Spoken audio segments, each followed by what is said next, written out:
Mark उसका 10 का नया नियम में 21 से 23 तक। मार्कुस उसका 10 अध्याय 21 कलम से 23 तक।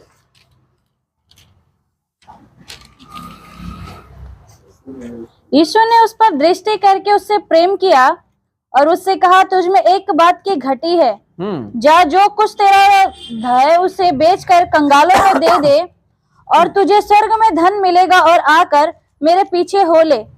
इस बात से उसके चेहरे पर उदासी छा गई और फिर वह से हम रिपीट करेंगे। यहाँ पे एक धनी युवक यीशु के पास आते हैं। हम पढ़ेंगे कि यीशु को वो क्या क्या बोल रहा है। हम पढ़ेंगे उसी 18 का। यीशु ने उससे कहा, तू मुझे उत्तम क्यों कहता है? 17 से हम पढ़ेंगे कि धनी व्यक्ति यीशु के पास आके क्या क्या वो पूछता है। जब वो वहां से निकलकर मार्ग में जा रहा था तो एक मनुष्य उसके पास दौड़ता हुआ एक आया। इंसान यानी कि धनी व्यक्ति उसके पास जाते हैं और दौड़ के उसके पास मिलते हैं और उसके आगे घुटने टेक कर उससे पूछा, हे उत्तम गुरु। हे उत्तम गुरु किसको? यीशु को बोलते हैं। अनंत जीवन का अधिकारी होने के लिए मैं क्या करूं? देखो एक सेकेंड, यहाँ पे अनंत जीवन पाने के लिए मैं क्या करूं करके ये धनी व्यक्ति किसको पूछ रहे हैं? प्रभु यीशु मसीह को। हम यहाँ पे क्यों आ रहे हैं? अनंत जीवन पाने के लिए। यही धन दौलत सोना चांदी अलग के लिए नहीं आ रहे, एक ही चीज के लिए, वो है अनंत जीवन पाने के लिए। हमारी एक ही इच्छा है कि हम इस दुनिया से प्रभु का दुनिया में जाए, वहां उसके पास शांति में रहे। यही समझ के हम आते हैं। धन दौलत अलग चीज के लिए हम यहाँ पे नहीं आते हैं। आपको बीमारी है, प्रभु चंगाई दे देंगे। नौकरी नहीं दे देंगे, शादी नहीं हुआ दे देंगे, सब कुछ करेंगे, वो तो लगा हुआ रहेगा जीवन भर के। लेकिन हम आ रहे यहाँ पे एक ही, वो है अनंत जीवन पाने के लिए। तो ये धनी व्यक्ति प्रभु के पास गया और उसको कह रहा है कि अनंत जीवन पाने के लिए मैं क्या करूं? तो यीशु क्या कह रहे हैं यहाँ पे पढ़ेंगे हम। यीशु ने उससे कहा, तू मुझे उत्तम क्यों कहता है? जी। कोई उत्तम नहीं, केवल एक, अर्थात परमेश्वर। जी। तू आज्ञाओं को तो जानता है। जी। हत्या ना करना, क्या नहीं करना? हत्या नहीं करना, इंसान का हत्या नहीं करना या किसी का भी हत्या नहीं करना। उसके बाद व्यभिचार न करना, व्यभिचार नहीं करना। पत्नी पति होते हुए भी हम दूसरे पराये लोगों के साथ संबंध रखते हैं, वो भी व्यभिचार है। तीसरा, चोरी ना करना। चोरी, आज जो ऐसा ऐसा चोरी करते हैं कि लोगों को झूठ बोल के भी हम पैसा ले, वो भी चोरी है। झूठी कमाई, वो भी चोरी है। हाँ, झूठी गवाही ना देना। झूठी गवाही, वो सत्य में रहेगा, उसको फंसाने के लिए जाके हम झूठी गवाही देते हैं। छल ना करना। छल नहीं करना, वो आगे बढ़ रहा है। प्रभु उसको आशीर्वाद क्या है? आप भी मांगो प्रभु को, आपको भी प्रभु धन दौलत देंगे, अच्छा नौकरी देंगे, अच्छा घर देंगे, गाड़ी देंगे, कार देंगे। आप भी मांगो प्रभु को। अगर कोई प्रभु उसको दे रहा है, वो आशीर्वाद में बढ़ रहा है, हम कभी देख के उसको ऐसा छल नहीं होना है, घमंड नहीं करना है, बुराई नहीं करना है। आप भी मांगो, अभी मांगो, प्रभु मुझे भी दे, तेरे बेटे को दिया, तेरे बेटी को तूने दिया, मुझे भी दे, मुझे भी गाड़ी दे, बुलेट दे, स्कूटी दे, कार दे, घर दे, सोना दे। आप भी मांगो, साफ दिल से प्रभु को मांगो, प्रभु आपको देंगे। हाँ, आगे। अपने पिता और अपनी माता का आदर करना। क्या करना? उसके बाद अपना माता पिता का आदर करना, प्रेम करना। कौन है इस दुनिया में ऐसे ऐसे बच्चे लोग हैं जो माता पिता का आदर करना तो छोड़ दो, दुख देने वाले लोग बहुत परिवार में बच्चे लोग हैं। बात तो सुनते ही नहीं है। माता पिता अगर कुछ बोलेंगे ना, उल्टा जवाब, हाथ उठाने जाते हैं, मारने जाते हैं। हालेलुया। आपको ये बात समझ में? और लड़ाई करके दोस्त के साथ मिलके घर में लाके तमाशा करते हैं। और मैंने नहीं किया, उन लोग ऐसा किए हैं तो मैंने मदद के लिए गया। अलग अलग अलग बहाना बोलते हैं और माता पिता को घर से बाहर लाके खड़ा कर देते हैं। ऐसे ऐसे बच्चे लोग भी है, पढ़ाई के लिए भेजेंगे अपना माता पिता, तो उन लोग जाके कहीं पार्क में, कहीं सिनेमा हॉल में, कहीं रेस्टोरेंट में रहते हैं। ये प्यार है? कहीं का प्यार है? ये कहीं का प्यार है? क्या बोलेंगे हम? यहाँ का बच्चे लोग ऐसे ऐसे लोग हैं। मैं एक बच्चे का गवाही देना चाहता हूं। बाप बहुत मेहनत करता है, बिजनेसमैन है वो, ऐसा मेहनत करता है, लाखों रुपए कमाता है, और वो लाखों रुपए क्या करता है, कुछ बेटे लोगों के लिए, अपने बच्चों के लिए कुछ करने के लिए वो रखता है, तो बच्चे लोग झूठ बोल के 50,000, 20,000, 30,000 झूठ बोल के लेके चले जाते हैं। नहीं दे तो कहीं कहीं अपने दोस्त के घर में जाके छुप जाते हैं, मोबाइल बंद कर देते, सताते हैं। ऐसे ऐसे करते हैं कि कहीं कहीं क्रिकेट में भी पैसा डाल देते हैं, ऐसे ऐसे करते, जुआ में पैसा डाल देते हैं, जो जुए खेलते हैं। ऐसे ऐसे बच्चे भी है, उसका बाप हमेशा रोता है, दुख आती है मुझे, और ऐसे बच्चों से घिन आती है मुझे। जो माता पिता आपको 9 महीने तक कोख में रखा, दुख और दर्द से आपको जन्म दिया, आपका सेवा किया, हाथ पकड़ के चलना सिखाया, आज उसी माता पिता को आप दुख देते हो, जवाब देते हो। ऐसे ऐसे बच्चे भी है जो आज बहुत सारे परिवार में माता पिता हर रोज रोते हैं, किसी को बोल नहीं सकते हैं, किसी को बोल नहीं सकते। लेते अगर बोल दिया ना, कल का दिन में बोलेंगे उसके बच्चे ये है, ये किसका इज्जत जाएगा, आप नहीं जाएगा। तो ऐसे ऐसे, इसलिए यहाँ पे प्रभु यीशु मसीह क्या कहते हैं, कैसे पढ़ेंगे वो माता पिता का, तो वही माता पिता वाली शब्द पढ़ो, अपने पिता और अपनी माता का आदर करना। माता और पिता का क्या करना, आदर करना, आदर करना, सम्मान करना, प्रेम करना। आज प्रेम की बात तो दूर है, अपने बेटे और बेटी दूसरे प्रेम में रहते हैं, मोबाइल में बिजी रहते हैं, लड़कों लड़के से बिजी रहते हैं, यह प्रेम है।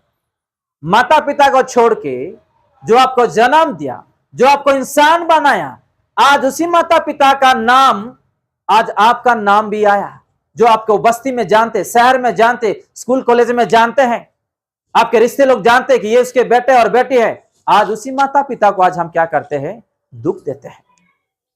जो माता पिता चाहते हैं कि मेरे बेटे बेटी अच्छा पढ़ाई करे, अच्छा इंसान बने, लेकिन उन लोग उल्टा करते रहते, जो माता पिता का खिलाफ है वही करते रहते हैं।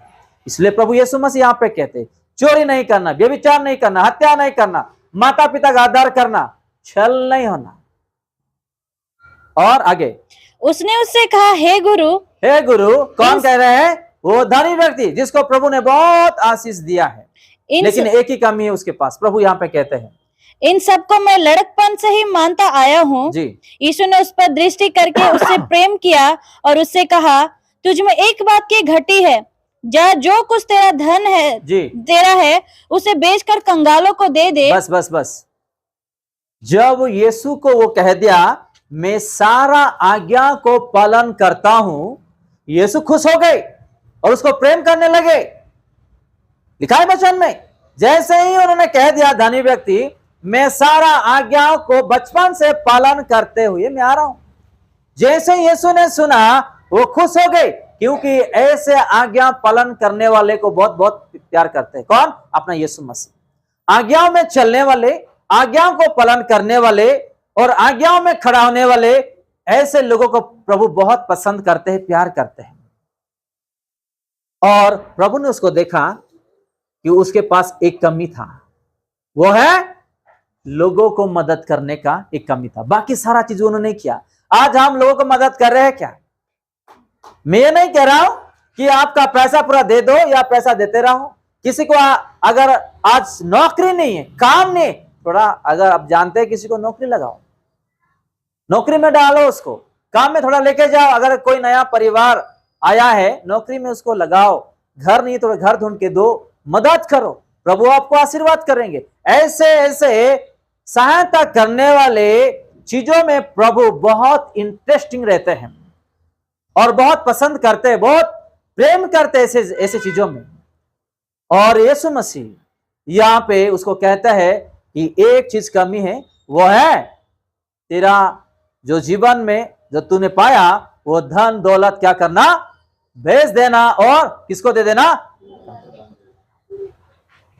और आके क्या करना, लिखा है और तुझे स्वर्ग में धन मिलेगा। हालेलुया। और आकर कहां पे मिलेगा? आप लोग सोच रहे होंगे कि स्वर्ग में मुझे कैसा धन मिलेगा। एक गवाही बोलता हूं मैं, एक बहुत बड़ा सरकारी ऑफिसर, बहुत बड़ा सरकारी ऑफिसर, उसका जीवन में एक ही था आशा कि मैं मरने से पहले मेरे बच्चों के लिए एक अच्छा बंगला बना के मैं दूं और उसमें भी थोड़ी दिन में बंगला में जीवन बिताओ और मर जाओ। एक इच्छा था उसको।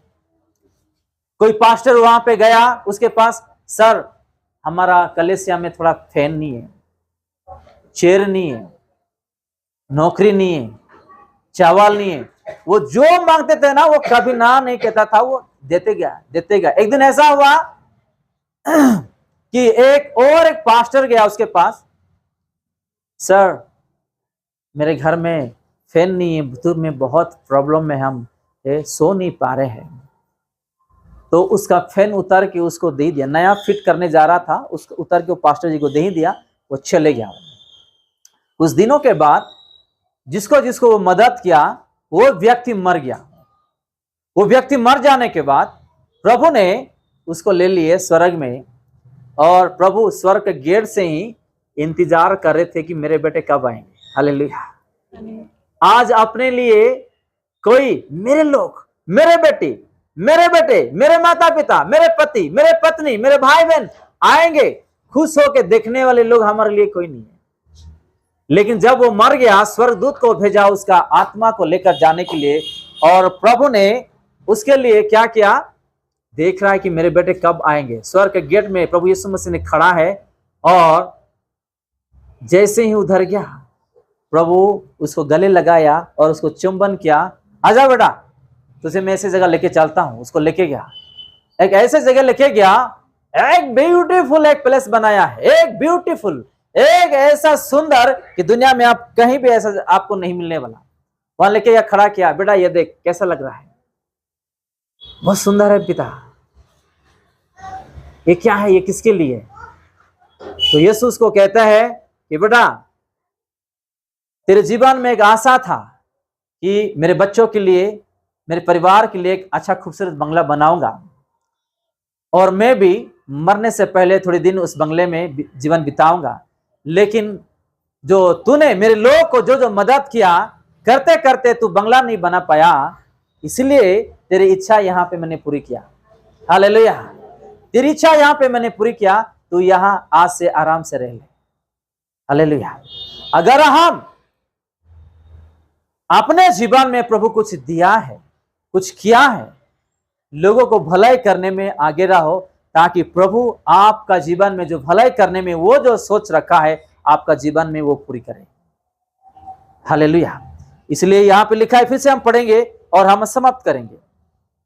इस बात से उसके चेहरे पर उदासी छा गई। जी, किसके चेहरे पे उदासी छा गई? धनी व्यक्ति के पास। अगर आपके पास 100 रुपए है, अगर आप सिग्नल में खड़े हो, कोई अगर भिखारी आया, मुझे खाने के लिए नहीं बेटा, थोड़ा दे, मेरे पास 100 रुपए में कैसे तुझे दे दूंगा, ऐसा मन आएगा, ऐसा मन आएगा, सोच आएगा, क्योंकि हमारे जेब में कितना है? 100 रुपए है। आप उस 100 रुपए से 10 रुपए तो दे सकते हैं, एक चाय तो पी सकता है, वो थोड़ी देर के लिए उसका भूख तो मिट जाएगा। ऐसे मदद करने में प्रभु बहुत इंटरेस्ट रहते हैं, और ऐसे लोगों को प्रभु बहुत आशीर्वाद करते हैं, क्योंकि वो लोगों का भलाई कर रहा है, लोगों का भलाई करने के लिए वो आगे है। प्रभु आपको दान दौलत वो देते रहेगा, आशीर्वाद करते रहेगा, क्योंकि आप लोगों का भलाई कर रहे हैं, खुद के लिए नहीं सोच रहे। प्रभु तो आपको दिया है हर चीज, लेकिन आप क्या कर रहे? लोगों का भलाई कर रहे हैं, लोगों को मदद कर रहे, क्योंकि प्रभु इस दुनिया में जितने भी लोग यहाँ पे जीवित है, प्रभु सबको उद्धार करना चाहते हैं, सबको बचाना चाहते हैं, मदद करना चाहते हैं। लेकिन आज हम मदद करने में आगे नहीं, आज हम पीछे हैं। ऐसे ऐसे लोगों को आप लोग भी जानते हैं, घर में चावल नहीं रहता है, अगर चावल भी है तो तरकारी नहीं रहता है, सब्जी नहीं रहता है, पैसा नहीं रहता है। अगर हम 150 रुपए भी दे दे, प्रभु हमको आशीर्वाद करेंगे। उसका एक भलाई, छोटा छोटा चीज आप करते जाइएगा, प्रभु आप लोगों को आशीर्वाद करेंगे। आज जो वचन हम देखे, थोड़ा आगे पढ़िएगा, हम समाप्त कर देंगे। इस बात से उसके चेहरे पर उदासी छा गई उदासी छा गई है, वो शोक करता हुआ चला गया क्योंकि वो बहुत धनी था, क्योंकि वो बहुत पैसे वाला था। यीशु ने चारों ओर देखकर जी अपने चेलों से कहा, धनवानों का परमेश्वर के राज्य में प्रवेश करना कैसा कठिन है। देखो क्या बोल रहे यीशु मसीह, धनी व्यक्ति का परमेश्वर के राज्य में परमेश्वर के राज्य में प्रवेश करना कठिन है, बहुत मुश्किल है धनी लोगों का। जो लोग अपने आप को धनी समझते, मैं बहुत बड़ा इंसान हूं, बहुत बड़ा ऑफिसर हूं, बहुत पैसे वाला हूं, आज ऐसे ऐसे लोग घमंड भी करते हैं नौकरी के ऊपर, पैसे के ऊपर, बंगला के ऊपर, गाड़ी के ऊपर, परिवार के ऊपर, बिजनेस के ऊपर। ऐसे ऐसे लोग घमंड करते हैं, कुछ नहीं है, मर के सीधा नरक में जाना पड़ेगा। मन फिरा के प्रभु के लिए आगे बढ़ना है, आगे चलना है, ताकि प्रभु हम लोग को आशीष दे और हम उसके बेटे और बेटी बने, और उन्होंने दिया हुआ हर चीज जो है हमारे जीवन में उसको अच्छा से हम सजाए, आखिरी सांस तक हम जो है उसी के लिए खड़ा हो सके। तो हमारा जो मन, जो ध्यान है प्रभु में होना चाहिए, वचनों में होना चाहिए, कलीसिया में होना चाहिए, स्वर्ग राज्य में होना चाहिए। ये आखिरी दिन में हम है, प्रभु कभी भी इस धरती पे आ सकते हैं। क्या आज हम हमारा जीवन को प्रभु को दिए हैं, प्रभु का हाथ में समर्पित किए हैं अपना आत्मा को? जरा सोचो, अगर नहीं तो आज कर लो, नहीं तो पछताएंगे, एक दिन पछताएंगे। आज हम अपना पैसे, अपना सोना हम बिरुआ में रखते हैं, कबोर्ड में रखते हैं, और बैंक में जाके सेफ्टी के लिए पैसा डिपॉजिट करते हैं, ठीक है, लेकिन हमारा आत्मा आज प्रभु का हाथ में डिपॉजिट है क्या? जरा सोचो। अगर नहीं है आज कर लो, नहीं तो आपका जो मन है, जो ध्यान है, इस संसारी वाली चीज में लगा हुआ रहेगा। प्रभु कब आएगा मालूम नहीं पड़ेगा। एक दिन जो लोग प्रस्तुत है वो आकाश में रहेंगे, बादलों में रहेंगे, हम इस धरती पे रह जाएंगे और कुछ फायदा भी नहीं होने वाला। इस सुंदर सा वचन से प्रभु हम सबको आशीष दे। आइएगा, जो लोग आज जहां जहां पे जिसका मन है धन में, पैसे कमाई में, पैसे कमाना कोई पाप है नहीं, लेकिन पैसे के लिए प्रभु से अलग होना, मन उधर लगाना और कलीसिया से दूर होना, प्रार्थना से दूर होना, वचन से दूर होना। 200 रुपया आ जाए, 500 रुपया कब जाए, कब परसों भी कब मुझे मिलेगा 500, 200 रुपया, 300, ये ध्यान में नहीं रहना है, ये ध्यान में रहना, ऐसे चीजों में दूर रहना है। अगर कोई ऐसे चीजों में है तो आज हम प्रभु से पूछेंगे और हम प्रार्थना करेंगे, ताकि ऐसा जो मन है प्रभु उखाड़ के फेंक दे कचरे डब्बे में, ताकि हम आशीष पाएं। आइए।